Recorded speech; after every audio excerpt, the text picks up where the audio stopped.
Hello friends, welcome back to our channel. 1971 మారణహోమం బంగ్లాదేశీయులకు ఓ పీడకల.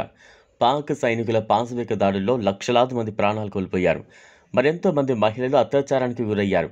పాక్ వికృత క్రీడలో బంగ్లా పౌరులు పావులుగా మారారు. భారత్ అండతో స్వాతంత్ర్యం సాధించిన తూర్పు పాకిస్తాన్ మనకు ఎందుకు దూరంగా జరుగుతోంది? చిరకాల శత్రువు పాకిస్తాన్లో ఎందుకు చెట్టాపట్టాలు వేసుకుని తిరుగుతోంది? ఆ మారణహోమాన్ని బంగ్లా మరిచిందా అనేది ఇప్పుడు తెలుసుకుందాం. 1971 మారణహోమం బంగ్లాదేశ్ ప్రజల మధ్యలో ఇప్పటికీ భయం రేపుతూనే ఉంది. ప్రత్యేక దేశం కోసం పోరాటం జరుగుతున్న రోజుల్లో పాక్ సైనికులు, అరాచకవాదులు సృష్టించిన బీభత్సం అంతా ఇంత కాదు. యుద్ధ సమయంలో వందలు, వేలు కాదు, అక్షరాల 4 లక్షల మంది బంగ్లాదేశీలను పొట్టన పెట్టుకున్నారు. లక్షలాది మంది మహిళలను అత్యాచారం చేశారు.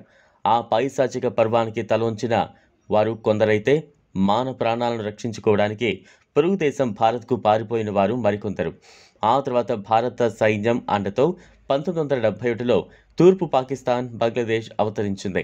నూతన దేశంగా అవతరించిన పాక్ మృగాళ్లు చేసిన గాయాలు మాత్రం మానలేదు. కిరాతక చర్యలకు యావత్తు ప్రపంచం ఎదుట పాక్ క్షమాపణలు చెప్పాలని అప్పటి నుంచి బంగ్లాదేశ్ డిమాండ్ చేస్తూనే ఉంది. కొన్ని దశాబ్దాల పాటు సాగిన ఈ డిమాండ్ గత 5 నెలల్లో ఒక్కసారిగా నీరుగారిపోయింది. చిరకాల శత్రువు పాకిస్తాన్కు బంగ్లాదేశ్ దగ్గరవుతోంది. మనమంతా ఒక్కటేనంటూ చట్టాపట్టాలు వేసుకుని తిరుగుతోంది. రిజర్వేషన్లపై చెలరేగిన అల్లర్లతో ప్రధాని షేక్ హసీనా ఆగస్టులో దేశం విడిచి పారిపోయారు. తలదాచుకునేందుకు భారత్ వచ్చేశారు. దీంతో తాత్కాలిక ప్రభుత్వ సారథిగా వ్యవహరిస్తున్న మహమ్మద్ యూనస్ పాకిస్తాన్ వైపు మొగ్గు చూపారు. ఓవైపు భారత్తో సంబంధాలు కొనసాగిస్తామని చెబుతూనే పాక్కు అనుకూలంగా వ్యవహరిస్తున్నారు. పాకిస్తాన్ బేషరతుగా క్షమాపణ చెప్పాలన్న బంగ్లాదేశ్ ప్రధాన డిమాండ్ను గాలికి వదిలేసి ఆ దేశంతో చేతులు కలిపేందుకు అర్రులు చేస్తున్నారు.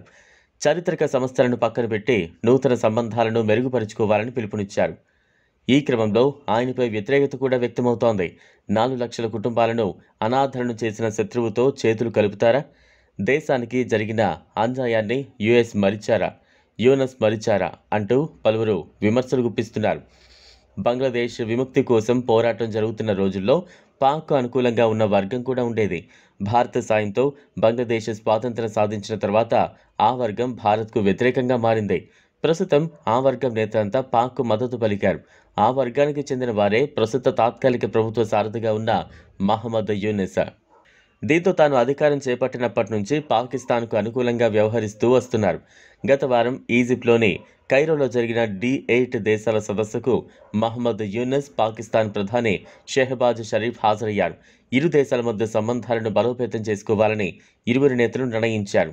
1971 యుద్ధం నాటి సమస్యలను పరిష్కరించాలని ఈ సందర్భంగా యూనస్ ప్రస్తావించారు. ఈ వీడియో మీకు నచ్చినట్లయితే లైక్ చేయండి, షేర్ చేయండి, ఛానల్ను సబ్స్క్రైబ్ చేసుకోండి. Thanks for watching.